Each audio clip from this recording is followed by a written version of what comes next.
우리가 평소에 그저 이렇게 살아갈 때는 모르지만 어떤 큰 어려움을 만나거나 위기에 닥쳐서 몰리게 되면 그 사람이 평소에 무엇에 매여 살았는지 나타나게 됩니다. 위기 때 이 위기에 몰렸을 때 돈으로 해결하려고 하는 사람은 그는 돈에 매여 사는 사람입니다. 위기 때 사람을 통해 해결하려고 하는 사람은 사람에 매여 사는 사람입니다. 그런데 정말 이 위기 때 하나님 앞에 찾고 기도하고 또 하나님을 의지하는 사람은 그 사람은 정말 하나님의 그 사랑에 하나님의 그 사명에 복음에 매여 사는 사람이라고 할 수 있습니다. 사도 바울은 한 곳에 오래 머물지 않고 계속해서 만났던 사람들과 작별하고 또 다른 곳으로 떠나고 작별하고 또 다른 곳으로 떠나 가는 것을 볼 수가 있습니다. 바울은 열정의 사람이었습니다. 그가 이렇게 할 수 있었던 것은 뭐냐면 그가 사람이나 어떤 안정된 자리나 어떤 삶의 평안이나 편의 안정됨 이런 것에 매여 살지 않고 십자가의 복음에 매여 살았기 때문에 그렇습니다. 바울은 어찌하든지 간에 또 다른 곳을 차례로 돌면서 하나님의 복음에 매여 이 복음을 전하기를 원했고 이 복음을 통해 죄와 이 불의와 모든 어두움 가운데 망해가는 그런 한 영혼이라도 일으켜 세워 굳건하게 하나님 앞에 세우기를 원했던 것입니다. 여러분, 우리에게 오늘 가장 중요한 질문이 있습니다. 그것은 뭐냐면 우리는 그리스도인으로서 어떻게 살아야 하느냐는 것입니다. 우리가 지금 무엇에 매여서 살아가고 있는가? 여러분, 요즘 우리 그리스도인들의 민낯이 드러나는 때입니다. 계속해서 이 전염병이 끝나지 않고 또 사회에서도 이 교회와 이 신앙인들이 어떤 염려와 걱정의 대상이 되고 교회들이 큰 외적으로는 뭐 대단한 어려움은 아니지만 내부적으로 이렇게 보이지 않는 이런 미움과 또 사회적으로 지탄을 받으면서 오늘날 과연 그리스도인들이 그동안 무엇에 매여서 어떻게 살아왔는지가 드러나고 있는 것입니다. 여러분, 위기 때 우리는 무엇에 매여 살고 있습니까? 여러분, 위기를 만난다면 여러분은 이 위기를 무엇을 통해 극복하고자 합니까? 그리고 여러분과 저는 무엇을 위해 살아야 합니까? 오늘 우리가 읽은 이 말씀은 그것에 대해서 우리에게 가르쳐주고 있습니다. 먼저 우리가 오늘 말씀해 보면 사도 바울과 그리고 브리스길라와 아굴라 부부와 그리고 아볼로라는 인물이 나옵니다. 이 사람들은 사실 처음에는 이 세상의 성공과 또 권력과 이 세상의 평화, 이 안정을 위해 편리를 위해서 그런 것에 매여 살던 사람입니다. 바울도 명예와 세상에서 성공을 추구하던 사람이었어요. 그거에 매여서 살던 사람이에요. 그러나 다메섹 도상에서 주님을 만난 후에 이 십자가의 복음이 부활하신 예수의 영이 이 사도 바울의 삶을 붙잡았고 그리고 그는 일평생 이 십자가 복음에 매여서 이것을 통해 사람들을 굳건히 세우는 그 일을 위해 자신의 모든 인생을 바친 것을 볼 수가 있습니다. 그리고 브리스길라와 아굴라는 어떤 사람입니까? 이들은 돈에 매여 살던 사람이에요. 천막 짓는 사업을 통해 많은 돈을 벌기 위해 로마에서 일을 하다가 글라디오 때 칙령이 내려서 로마에 쫓겨나니까 고린도까지 왔던 사람입니다. 왜냐하면 고린도는 당시 그 지중해 시대, 그 지중해 지역에서 아주 부유하고 또 수많은 사람들이 몰리고 상업적으로 발달한 도시였기 때문에 그들은 자기들이 사업하기에 가장 알맞은 고린도에 와서 천막 짓는 일을 하던 것입니다. 그런데 이 브리스길라와 아굴라가 사도 바울을 만나고 1년 6개월 동안 바울을 통해 복음을 듣습니다. 그리고 그들은 이제 이 복음에 매인 사람들로 거듭나기 시작합니다.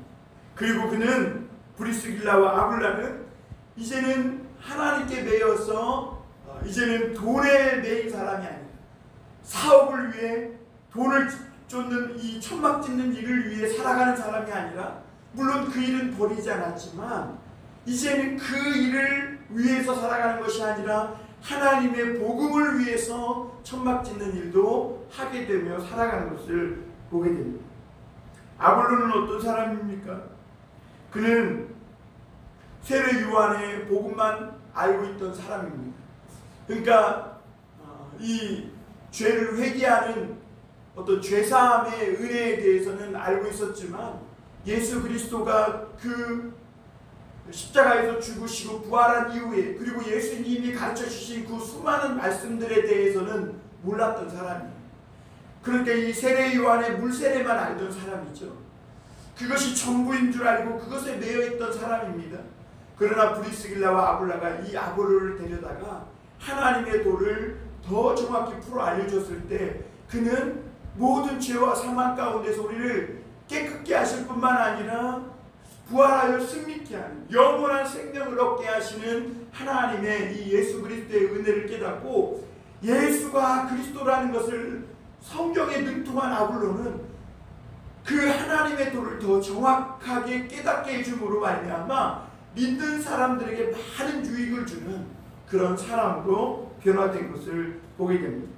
그래서 오늘 이 세 사람들에 대해서, 이들이 처음에는 그들은 자기들의 삶에 매여 살던 사람, 이 세상의 성공과 쾌락을 추구하며 살던 사람들이었습니다.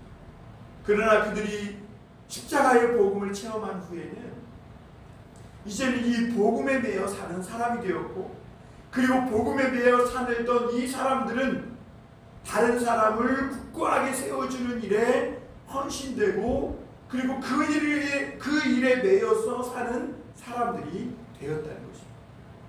여러분, 오늘날 그리스도인들이 어떻게 살아야 합니까?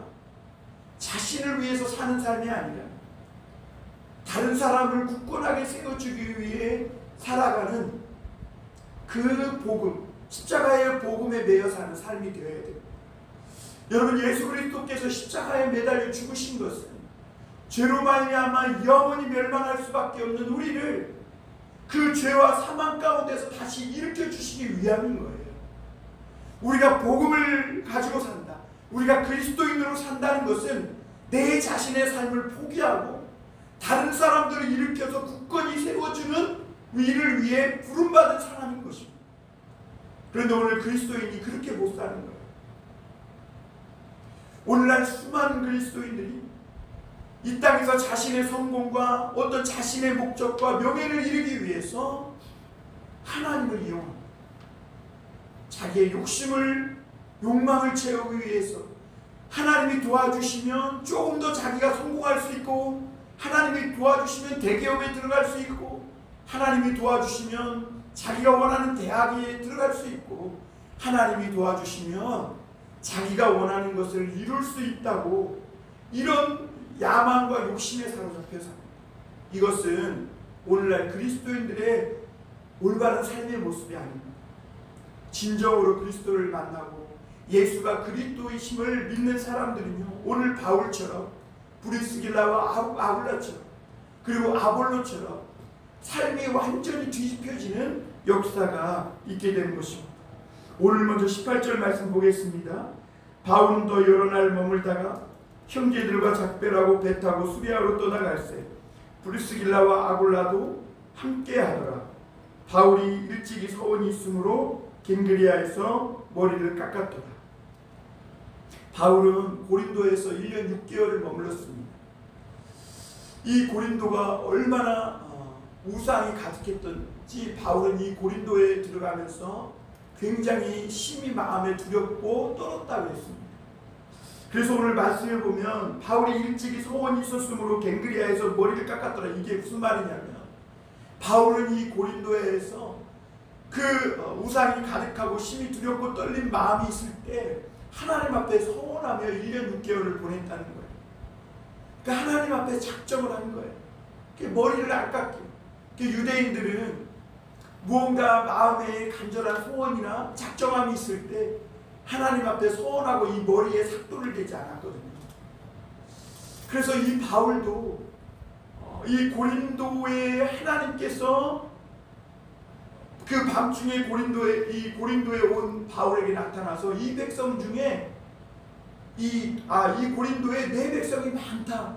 그러면서 너는 두려워하지 말고 더 힘있게 주의 복음을 말하라고 하는 하나님의 음성을 듣고 그가 하나님 앞에 소원한다.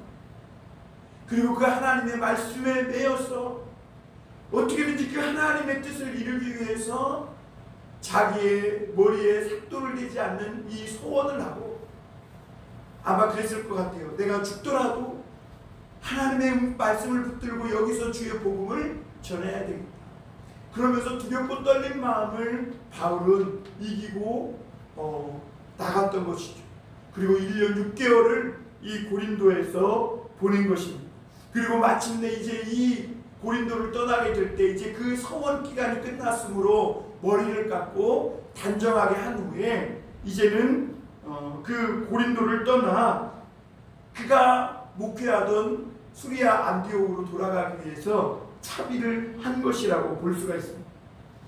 여러분, 바울은요 이 고린도에 참으로 처음에는 사역에 많은 어려움도 있었죠. 심히 떨고 두려웠죠. 그러나 하나님이 브리스길라와 아굴라를 만나게 하심으로 바울이 그곳에서 1년 6개월 동안 복음을 가르치고 또 그 교회 고린도 교회를 세울 수 있도록 모든 문을 열어주셨어요.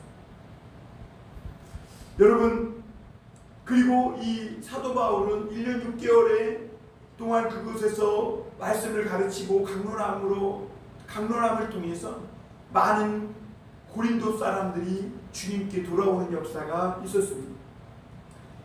사실 바울은 어디 가든지 이렇게 1년 6개월 동안 오래 머무는 적이 거의 없습니다. 그 고린도에 이렇게 오래 있으면서 바울은 굉장히 고린도 사람들과 정들었을 거예요. 그런데 바울은 정에 매여 사는 사람이 아니었어요. 그러니까 그리스도인은요, 물론 사람과 그리스도 안에서 가까워지고 하지만 정에 매여 사는 사람이 아니에요.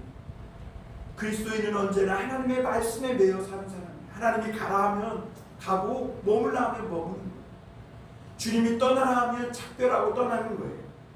그래서 바울은요, 어디를 가든지 항상 하나님의 복음을 전하고 그곳에 교회가 세워지면, 그래서 주님이 또 다른 곳으로 그를 인도하시며 정에 매이지 않고 작별하고 떠났던 것을 보게 됩니다. 여러분, 이것은요 결코 쉬운 일이 아닙니다. 하나님의 복음에 매여 있지 않은 사람이라면 결코 이런 삶을 살 수가 없습니다. 사람은요 본성적으로요 어디에 정착해서 안정된 삶을 살기를 원하지, 계속해서 낯선 땅으로 가서 새로운 환경에 적응하며 사는 것은 누구든지 다 기피하는 현상입니다. 그런데 바울이 어떻게 이럴 수 있었습니까? 바울은 하나님의 복음에 매였기 때문입니다. 그리고 바울이 하나님 앞에 이 다메섹 도상에서 예수님을 만난 후에 그가 하나님 앞에 어떤 삶을 살았냐면, 자기와 같이 눈이 가려지고 하나님의 복음을 몰라서 잘못된 것을 쫓아 함께 망하고 무너져가는 사람들을 그 죄와 죽음에서 일으켜서 굳게 세우는 그 일에 자기의 삶을 드려야 되겠다고 하나님 앞에 헌신한 거예요. 그래서 그는 이 십자가 복음에 매여서 그 십자가 복음으로 사람들을 세워주는 그 일에 자기의 일생을 드린 것입니다. 그래서 이 바울을 매정하거나 정없는 사람이라고 말하면 안 됩니다. 바울은 정말 이 에베소 장로들과도 얼싸안고 끌어안고 울 만큼 그렇게 정 많은 사람이었고 했지만, 하나님이 부르실 때는 언제든지 그곳을 떠날 수 있는 복음에 매여 사는 사람이었습니다. 여러분, 그리고 오늘 이 바울이 고린도를 떠나려고 했을 때 이 브리스길라와 아굴라도 함께 바울과 떠나고자 하는 것을 보게 됩니다. 여러분, 브리스길라와 아굴라는 사실 돈을 벌기 위해 온 사람입니다. 그런데 이 고린도에서 사도 바울을 만나요. 그리고 사도 바울과 함께 살며 하나님의 복음을 전하며 또 가르침을 받으며 브리스길라와 아굴라는 바울을 통해 이 십자가의 복음을 듣습니다. 돈 벌기 위해 온 부부가 어떻게 이 바울을 따라 고린도를 서슴없이 떠날 수 있었을까? 여러분, 이것은 결코 쉽지 않은 일이에요. 아굴라와 브리스길라와 아굴라 부부는 이미 고린도에 사업적인 모든 이 바탕을 다 준비해 놨을 거예요. 그들은 고린도에 있으면 이제는 더 이상 염려할 것이 없어요. 그들의 천막 짓는 사업은 아마 고린도에서 많은 사람들에게 인기가 있었을 것이고 거기에 머물기만 하면 많은 돈을 벌 수 있었을 겁니다. 그러나 이 브리스길라와 아굴라가 미련 없이 고린도를 떠날 수 있었던 그 이유는 바울에게 들은 이 복음이 그들의 마음을, 그들의 삶을 변화시켰기 때문에 그렇습니다. 그리고 이 아굴라와 브리스길라는 자기들이 이제는 인생을 무엇을 위해 살아야 할지를 깨닫게 된 것이죠. 아하, 그렇구나. 예수 그리스도의 이 십자가의 복음을 가지고 많은 사람들을 굳게 세우고 죄와 사망에서 건져내는 이 일이야말로 정말 인생에 가치 있는 일이라는 것을 깨닫게 된 것입니다. 그들은 지금까지 천막 짓는 일을 통해 돈을 벌기 위해 살아온 사람입니다. 그러나 이 복음을 통해 그들의 이 짧은 인생을 이제는 하나님의 이 복음을 위해 살기로 작정했고, 그리고 이 복음을 가지고 다른 많은 형제들을 세우기 위해 그 인생을 드린 것을 보게 됩니다. 그래서 바울과 함께 이 브리스길라와 아굴라는 수리아 안디옥으로 이렇게 가다가, 바울은 빨리 안디옥으로 갈 수 있었음에도 불구하고 에베소에 잠깐 들리게 된 것을 보게 됩니다. 오늘 거기 19절 한번 보겠습니다. 에베소에 와서 그들을 거기 머물게 하고자 하고 자기는 회당에 들어가서 유대인들을 변론하니 여러 사람이 더불어 있기를 청하되 허락지 아니하고, 이렇게 말합니다. 여러분, 바울은 어디를 가든지 어떻게든지 더 복음을 전하려고 힘쓰고 애쓰는 열정의 사람이었습니다. 그래서 수리아 안디옥으로 이제 2차 전도여행을 고린도에서 마치고 다시 자기의 목회 본거지인 처음 2차 전도여행을 떠날 때 출발했던 안디옥으로 돌아가는 길에 또다시 에베소에 들립니다. 그래서 그 에베소에 들려서 거기에서도 형제들과 교제를 하고 회당에 들어가서 유대인들과 변론했다 이랬는데, 이것은 복음을 전한 것입니다. 그래서 이 에베소 교인들이 바울에게 복음을 듣고 더 머물러 우리에게 복음을, 하나님의 말씀을 가르쳐달라고 요청을 합니다. 그런데 바울은요, 서슴없이 그곳을 떠나 작별을 하고, 바울은 그곳에 누구를 남겨뒀냐면 브리스길라와 아굴라 부부를 에베소에 남깁니다. 여러분, 더 놀라운 사실은요, 브리스길라와 아굴라가 바울이 그거에 머물러 한다고 해서 그거에 머무른다는 거예요. 여러분, 이 부부는요, 바울에게 복음을 듣고 자기의 어떤 사업의 기반이 닦여있는 고린도를 떠나 바울을 쫓아온 사람이에요. 그런데 바울이 그 수리아 안디옥으로 가다가 에베소에 이 브리스길라와 아굴라 부부를 놓습니다. 머물라고 합니다. 그런데 거기에 머물라고 하니까 그냥 브리스길라와 아굴라는 거기에 머물렀다는 거예요. 참으로 어떻게 이런 일들이 일어날 수 있었을까? 여러분, 우리가 이 브리스길라와 아굴라 부부가 이렇게 에베소 교회에 머문다는 것은 더더욱 또 어려운 일이었을 거예요. 아니, 바울만 보고 쫓아왔는데 자기 혼자 가고 자기들은 여기 에베소에 머물라니, 참으로 바울에게 한마디 할 만도 합니다. 그러나 브리스길라와 아굴라 부부는요, 바울의 뜻을 쫓아 에베소에 머무르면서 그곳에서 에베소 교회의 구심점이 그리고 그곳에서 놀라운 역사가 있게 되는데요. 아볼로라는 사람이 에베소에 오게 됩니다. 그런데 이 아볼로라는 사람을 보니까 세례 요한의 세례는 알지만 예수님의 말씀과 예수님이 십자가에 죽으셨다가 살아나신 부활하신 예수가 그리스도라는 사실을 잘 모르고 있는 거예요. 그래서 이 아볼로를 데려다가 그동안 바울에게 들은 이 복음, 이 십자가의 복음, 하나님의 은혜의 복음을 자세히 풀어 그를 대접하고 그러면서 이 복음을 가르쳐줍니다. 그러니까 하나님께서 이유가 있는 거예요. 여러분, 브리스길라와 아굴라가 만약에 바울이 에베소에 머물라고 했을 때 왜 내가 여기 머물러야 되냐고, 나는 당신을 따라 온 거지 여기에 머물기 위해 온 것이 아니라고 하면서 그의 뜻을 따르지 않았을 때 이런 하나님의 역사는 일어나지 못했을 거예요.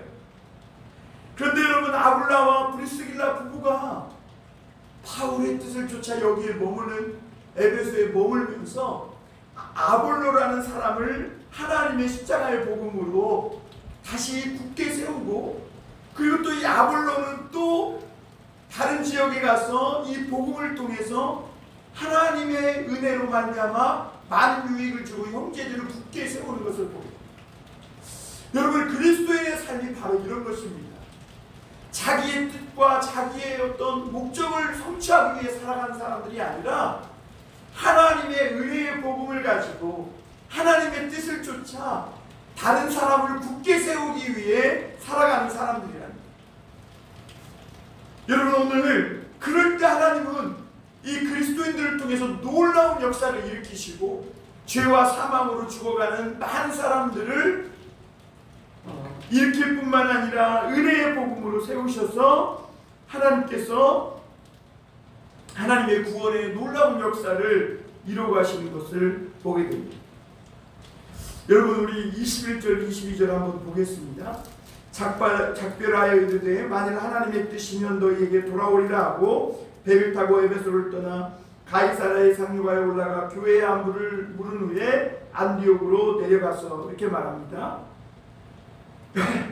여러분, 이제 바울은요 에베소 교인들의 요청을 뒤로 하고, 사실 저 같으면 에베소에 머물렀겠어요. 왜냐하면 이미 에베소는 어느 정도 교회의 형태를 갖추고 또 안정되어 있었기 때문에 에베소에 머물면 바울은 더 이상 이런 어려운 힘든 여행을 안 해도 되고, 낯설고 또 핍박과 또 고통, 고난이 있는 이런 전도 여행을 더 이상 안 해도 돼요. 그러나 에베소 교인들이 그렇게 요청하고 남아달라고, 더 머물러 달라고 요구함에도 불구하고 거기에 브리스길라와 아굴라만 남겨놓고 바울은 배를 타고 이 에베소를 떠나서 가이사라에 도착합니다. 그리고 2차 전도 여행을 마무리하는 것을 보게 됩니다. 그리고 바울은 곧장 예루살렘으로 올라가 교회의 안부를 물었다. 교회의 안부를. 여러분, 그리고 나서 이 바울은 2차 전도 여행에 대해서 보고를 합니다. 바울은 자신의 목회지인 이 수리아 안디옥으로 이제 2차 전도 여행을 마치고 돌아오는 것입니다. 자신을 전도자로 파송했던 이 안디옥 교인들과 만나서 바울은 정말 이 믿음의 여정 가운데 있었던 이 놀라운 일들을 나누었을 것입니다. 여러분, 바울의 2차 전도 여행은요 약 3년에 걸친 5,000km를 달하는 엄청난 대장정이었습니다. 이 놀라운 전도 여행 가운데 하나님은 이 바울을 통해 엄청난 믿음의 일들을 이루신 것을 보게 됩니다. 여러분, 한 사람이 바울이 하나님 앞에 헌신했을 때 하나님은 그 놀라운 믿음의 대장정을 통해 수많은 영혼들이 주님께 돌아오게 하셨고 이곳저곳에 교회를 세우게 하셨고 정말 엄청난 은혜의 역사가, 믿음의 역사가 있었음을 보게 됩니다.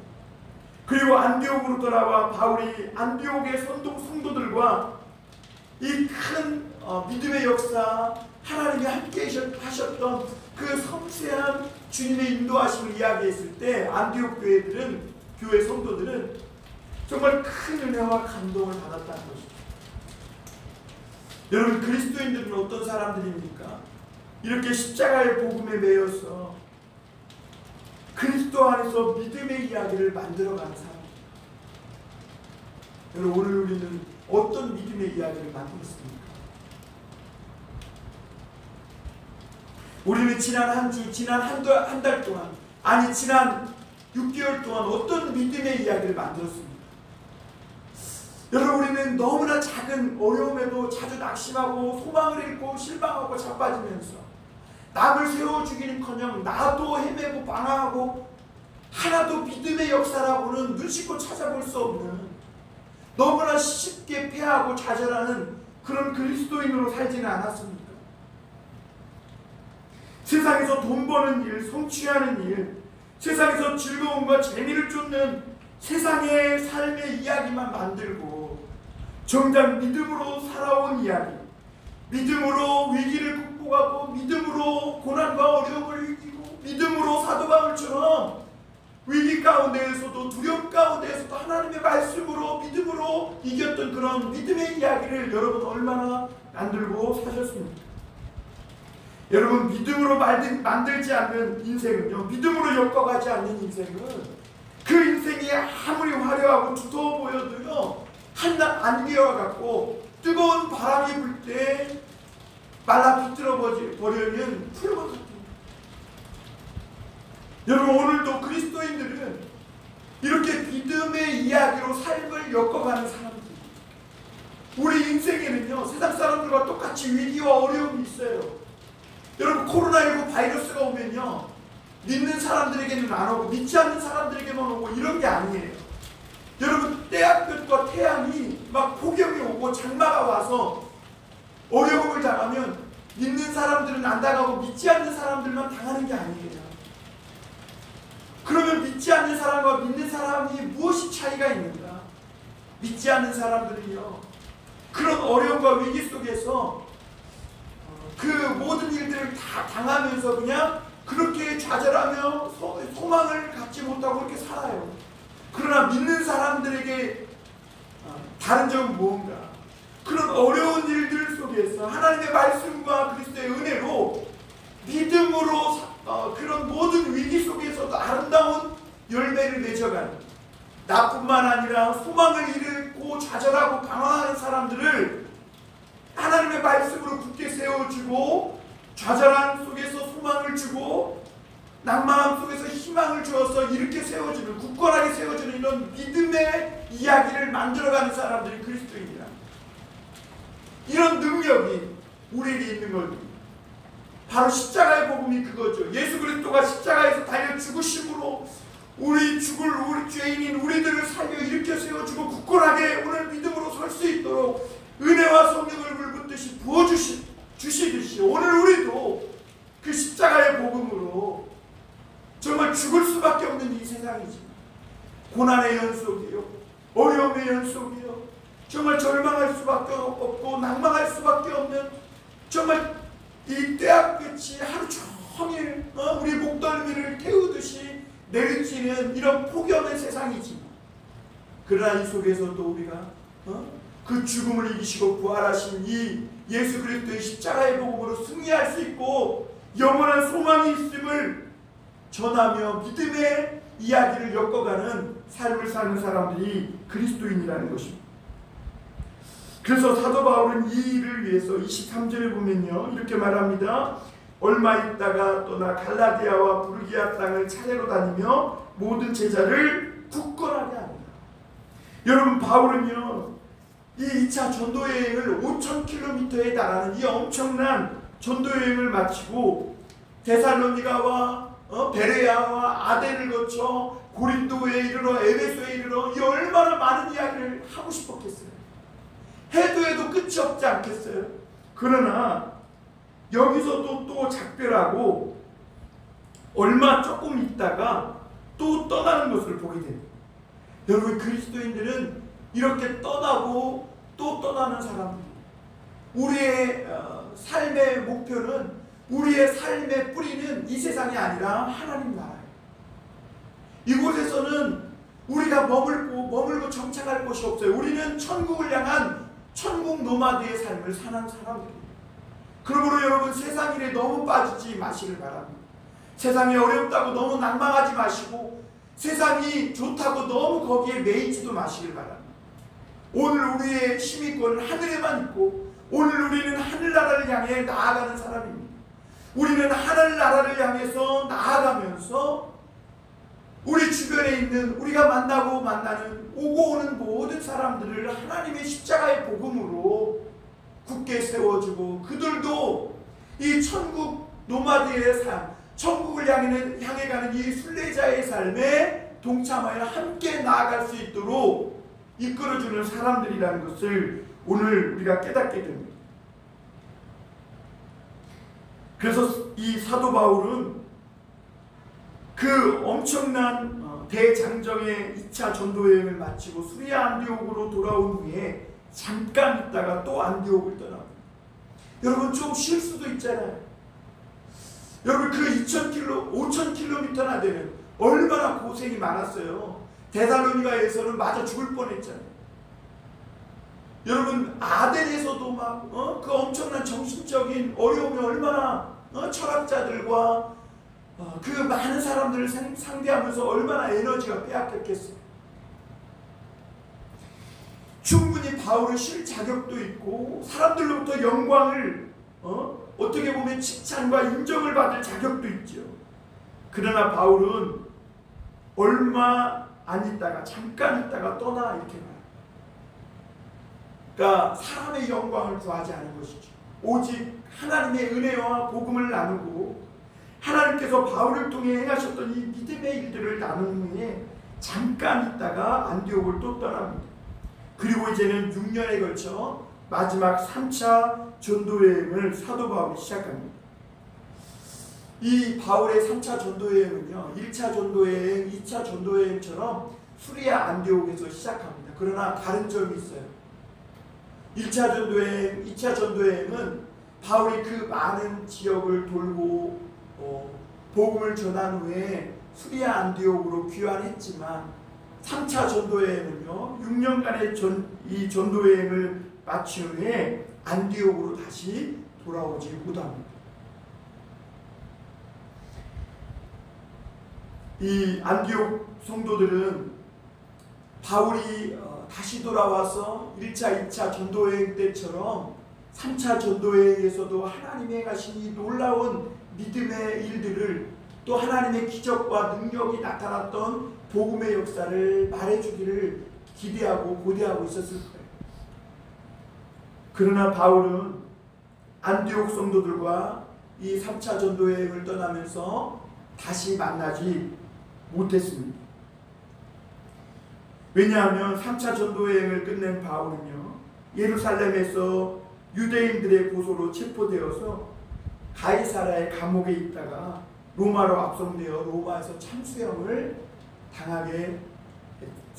당하고 순교하게 되기 때문에 그렇습니다. 오늘 바울과 안디옥 교회 성도들의 작별은 이제는 영원한 이별이 된 것입니다. 우리 모두에게도 사실 이런 작별의 시간들이 다 옵니다. 이 세상은 우리가 영원히 살 곳이 아니죠. 또 우리가 지금 만나고 또 함께 어울려 살아가는 사람들은요 나와 영원히 함께 있을 그런 사람들이 아니에요. 이렇게 사랑하는 사람을 보고 싶어도 이제는 볼 수도 없고 또 만나고 싶어도 다시 만날 수 없는 그날, 그 순간이 불현듯 우리에게 찾아온다. 사랑하는 사람이 아직 우리 눈앞에 있을 때 아직 그와 이야기를 나누고 함께 식탁에 앉아 음식을 먹고 때로는 뭐 지지고 볶고 좀 그렇게 살더라도 그렇게 할 수 있을 때 더 힘껏 사랑하고 더 하나님의 말씀과 은혜로 서로가 서로를 굳게 세워주는 그런 삶을 우리는 살아가야 합니다. 안디옥을 떠난 바울은요 갈라디아와 부르기아 땅을 차례로 다니면서 자기가 전했던 이 복음을 듣고 예수님을 주로 영접했던 이 제자들을 그리스도인들을 굳건하게 세웁니다. 마치 자기가 다시는 이제는 그들을 만날 수 없는 것을 미리 예견이라도 한 듯이 다시는 그들이 흔들리지 않게 믿음 위에 굳게 세워주는 것을 볼 수가 있습니다. 갈라디아 교회는 우리가 갈라디아서에 보면 이 율법과 복음 사이에서 갈라디아 성도들이 얼마나 흩갈렸는지 몰라요. 그래서 사도 바울은 너희가 성령으로 시작했다 육체로 마치겠느냐, 그러면서 이 갈라디아 교인들을 하나님의 은혜의 복음 앞에 굳게 세워주는 것을 볼 수가 있습니다. 여러분, 우리가 바울이 어떻게 이 많은 사람들을 굳게 세우고 그들을 격려할 수 있었을까? 여러분, 당시 바울이 복음을 전한 지중해 지역들은요, 로마의 제국 아래에 있었습니다. 여러분, 로마 제국의 핵심 가치가 뭔지 아세요? 성장과 확장입니다. 이 로마의 욕심과 야망은 끝이 없었습니다. 그래서 유럽과 북아프리카와 이집트와 심지어 페르시아까지 그들은 닥치는 대로 먹고 삼키고 정복하고 약탈하고 확장했음을 보게 됩니다. 이 과정에서 로마는 헤아릴 수 없을 만큼 수많은 사람들을 죽이고 압제하고 빼앗았어요. 이게 무슨 말이냐면요, 당시 바울이 다니며 복음을 전했던 지역은 성장과 확장, 이것을 위해서라면 욕망을 닥치는 대로 실현해도 된다는 이런 사상이 팽배해 있던 지역이라는 것을 말해주고 있는 거예요. 여러분, 그 결과 로마는요, 그들의 야망대로 세계 최대의 제국을 이뤘고 정말 부자 나라가 되었고, 로마 황제의 권력은요, 신의 버금가는 권력이었습니다. 그런데 이 로마 제국의 영토가 또 경제가 성장하고 넓어지고 확장되고 부흥했다고 해서, 그리고 로마 황제가 이 권력이 신과 같이 그렇게 높아졌다고 해서 로마 사람들의 그런 어렵고 힘든 인생의 문제를 해결하고 위로하고 격려해 줄 수 있었느냐? 그렇지 않았다는 거예요. 오히려 로마는 영토가 커지고 경제가 성장하고 로마 사람들이 더 잘 살면 잘 살수록 오히려 로마 사람들은 물질의 풍성한 만큼 그들은 물질주의에 빠져서 그들의 내면은 텅텅 비게 되었고 그들의 영혼은 고갈되었음을 보게 됩니다. 여러분, 우리가 로마 그러면 원형 경기장이 생각나죠. 원형 경기장이 뭐 하는 거예요? 사람과 짐승이 대결을 벌여서 짐승이 죽든지 사람이 죽든지 피가 낭자해 들 때까지 그거에 막 환호하고 흥분하고 그런 쾌락을 쫓아 살던 곳이 로마였습니다. 그뿐입니까? 검투사들의 죽은 피와 시체가 낭자하던 그런 것에 흥분하고 재미를 쫓아 살던 곳이 로마였습니다.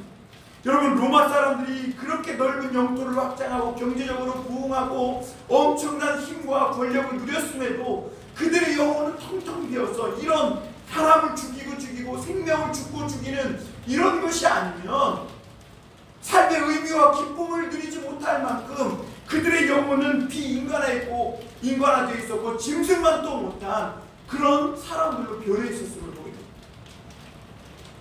결국 이 성장과 확장을 추구해온 이 로마는요, 동로마와 서로마로 나뉘어서 나중에는 게르만족의 침입을 받아 무너지게 됩니다. 그리고 로마는 역사 속에 없어지게 된 것이죠. 그들은 이미 외부에서 침입자가 침입해서 무너지기 전에 그들의 마음은 이미 고갈되어 있었고 그들의 마음은 완전히 무너져 있었음을 보게 됩니다.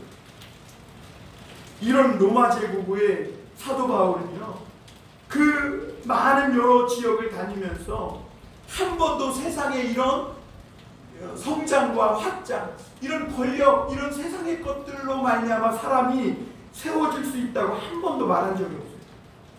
바울은 오직 십자가의 복음, 하나님의 생명의 이 말씀 안에 사람들을 세워줄 때만이 그 사람이 온전히 굳게 세워질 수 있다.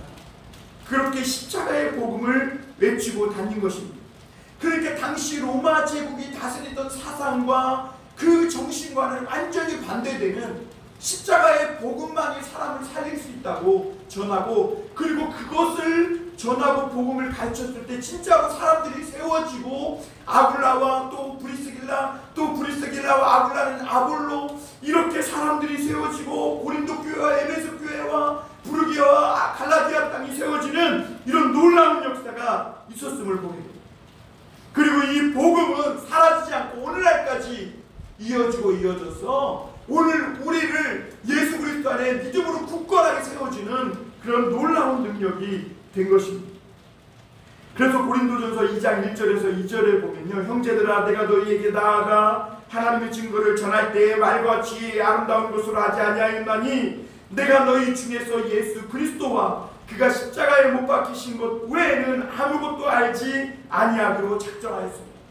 그러니까 바울은요, 사람의 이런 어떤 귀를 간지럽혀주고 또 그들의 욕망을, 본성을 채워주는 이런 말이 아니라 예수 그리스도의 십자가의 복음, 그리고 예수 그리스도와 그가 십자가에 못 박혀 죽으셨다는 이 복음 외에는 다른 것을 알기로 아니하였다, 작정하였다, 이렇게 말합니다. 바울의 오직 유일한 관심은 십자가의 예수 그리스도, 그리고 그가 못 박히신 예수 그리스도의 십자가, 예수 그리스도와 예수 그리스도가 못 박혀 죽으신 그 십자가, 이것 외에는 다른 것에 대해서 관심이 없었다는 거예요. 왜요? 예수 그리스도가, 또 예수 그리스도가 못 박히신 이 십자가와 이것만이 사람을 굳건하게 세워줘, 사람을 사람다운 인생으로 영원한 의미 있고 가치 있는 삶을 살게 해주는 그런 인생으로 굳게 세워줄 수 있기 때문에 그렇습니다. 사랑하는 성도 여러분, 우리 이제 속지 말아야 합니다. 내가 더 막 성장하고 확장하고 내가 잘 살고 내가 높아지고 이것이 해답이 아닙니다. 우리가 예수 그리스도 안에서 하나님의 말씀으로, 은혜의 복음으로, 십자가의 복음으로 성숙되지 못하면 아무리 많은 성장을 하고 확장을 하고 하더라도 이것은 다 거짓되게 만드는 겁니다. 아무리 우리가 확장을 하더라도 진리를 버리는 확장은요, 이 쓰레기인 거예요. 거짓인 거예요. 이런 것들은요, 우리로 하여금 양심을 거리낌 없이 팔게 해요. 인간과 관계를 비틀어 버리고요, 불의를 짝하게 되고요, 우리의 인간의 영혼을 파괴시키는 거예요. 그리고 무엇보다 로마 사람들처럼 우리의 영혼을요 텅텅 비게 만드는 거예요. 겉은 화려하고 두터워 보이지만 속은 텅텅 빈 고갈된, 그래서 막 사람이 사람을 죽이고 피 흘리고 이런 것들을 보며 흥분하는 이런 로마 사람들처럼, 짐승들처럼 사람들을 무너뜨리게 되는 거예요. 그러나 여러분, 예수 그리스도의 십자가의 복음은 그렇게 죽을 수밖에 없었던 많은 사람들을 굳건하게 세워주고 살리는 것을 보게 됩니다. 여러분, 우리 교회는 이제 예수 그리스도의 십자가를 우리 교회의 성장 목표로 삼아야 합니다. 교회는 성장을 위해 예수 그리스도를 수단으로 삼지 말아야 합니다. 우리 교회가 더욱더 성장하고 더욱더 확장하고 더 많은 사람, 더 많은 돈, 더 많은 것들을 가지려고 했을 때 교회는 거룩함도 잃고 순결함도 잃고 정직도 윤리도 다 잃어버린 그런 교회가 되었고, 세상의 기업들과 조금도 구별되지 않는 그런 무능력한 교회가 된 것을 보게 됩니다. 여러분들 리서치에 보면요, 천주교, 불교, 기독교 이 세 종교 중에 기독교는요, 천주교의 절반도 안 되는 그런 퍼센트로 그런 정도밖에 신뢰를 못 받는다고 해요. 수치는요 너무 부끄러워서 제가 얘기 안 하는, 너무 반대로 사회적인 어떤 다툼과 불신을 조장하는 일에는요 기독교가요 59.6%, 거의 60%가 넘어. 리서치에 불의와 부정으로 무너져가는 사회를 일으켜 세우기보다는 오히려 교회가 사회를 더 무너뜨리는 일에 앞장서는 역할을 하고 있다는 거죠. 예수님의 제자들도요, 주님 앞에서 십자가의 복음을 알지 못했을 때는 누가 더 큰지를 놓고 다툼을 벌입니다. 그 주님은 이런 제자들의 다툼이 그들의 영혼을 유혹하는 사탄의 유혹인 것을 깨닫고 누가복음 22장 31절 32절에 보면 그 누가 더 높으냐 이 다툼에 앞장섰던 베드로를 위해 기도합니다. 이렇게 말씀하고 있습니다. 시몬아 시몬아 보라 사탄이 너희를 밀가부르듯 하려고 요구하였으나 그러나 내가 너를 위하여 내 믿음이 떨어지지 않기를 기도하였노니 너는 돌이킨 후에 내 형제를 굳게 하라. 여러분 베드로가요 예수님의 십자가를 생각하지 못했을 때 사단의 유혹을 받아서 사단이 밀가루 뿌르듯 이 베드로를 그렇게 제자들을 그렇게 하려고 했었죠. 그러나 그때 예수님이 제자들의 믿음이 떨어지지 않기 위해 기도했다는 거예요. 그래서 주님은 너는 돌이키고 내 형제를 굳게 하라. 여러분 우리가 다른 사람들을 어떻게 굳게 할 수 있을까요? 순서가 중요합니다. 내가 먼저 돌이켜야 합니다. 내가 돌이켜야 합니다. 내가 먼저 하나님의 복음 위에 굳게 서야 합니다. 우리가 어떻게 다시 무너져가는 이 세상을 그리고 사람들을 일으켜 세울 수 있는가? 저와 여러분 교회인 우리가 먼저 돌이켜야 합니다. 세상의 유혹에 욕망에 우리도 사단이 밀가부를 내듯 그렇게 유혹당하고 사단의 꾀에 바늘에 코가 꿰어서 이끌려가는 우리가 주님의 이 기도를 통해 주님의 말씀을 통해 먼저 돌이켜야 합니다. 예수 그리스도의 십자가를 향해 돌아서야 나와 가정과 교회를 믿음으로 굳게 세울 수 있는 사람이 되는 것이죠. 여러분 우리 인생의 모든 해답이 어디에 있을까요? 요즘 우리 인생의 해답이 뭘까? 많이 고민이 됩니다. 우리는 다시 우리 인생의 참된 의미와 해답을 찾기 위해서 예수 그리스도의 십자가 앞에 나와야 예수 그리스도의 십자가의 복음밖에 인생의 해답이 없는 것입니다. 이 복음만 십자가의 복음만이 사람을 굳게 세울 수 있는 것입니다. 여러분 우리 모두가 이 복음 위에 굳게 서서 돌이켜서 이 예수 그리스도의 십자가를 바라보고 그 십자가에 우리 주님과 함께 우리도 못 박혀서 이 복음에 우리가 굳게 서서 세상을 굳게 세우는 교회로 성도들로 우리 믿음의 이야기를 엮어가는 그런 인생을 바울처럼 브리스길라와 아굴라처럼 아볼로처럼 살 수 있기를 주님의 이름으로 축원합니다.